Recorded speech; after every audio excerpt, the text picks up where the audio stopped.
वृक्षवल्ली आम्हा सोयरे या तुकोबाच्या अभंगाप्रमाणे पर्यावरणाचं रक्षण करणं सर्वांची जबाबदारी आहे. भारतीय जनता पार्टी देखील पर्यावरणाचं रक्षण करण्यासाठी कटिबद्ध आहे.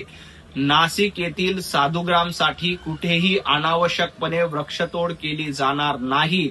काही झाडं आपल्याला हटवावी लागतील. त्याबद्दल गिरीश महाजन यांनी देखील भूमिका स्पष्ट केली आहे की एक झाड बाजूला केलं तर त्या बदल्यामध्ये आपण 10 झाडं लावणार आहोत. त्यामुळं साधुग्रामसाठी कुठेही अनावश्यक वृक्षतोड केली जात नाही. कुंभमेळा हा हिंदूंचा सर्वात मोठा उत्सव असतो. या निमित्ताने देशभरातून साधू संत भाविक नाशिकमध्ये गोदावरीचं स्नान करण्यासाठी येत आहेत.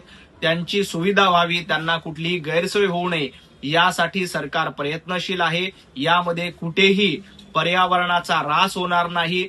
कमीत कमी झाडं स्थलांतरित करावी लागतील किंवा हटवावी लागतील यासाठी देखील प्रशासन आणि सरकार काळजी करते. माझी सयाजी शिंदे यांना देखील विनंती आहे की आपण सरकारसोबत चर्चा केली तर निश्चितपणे या सगळ्या प्रकरणावर तोडगा निघेल.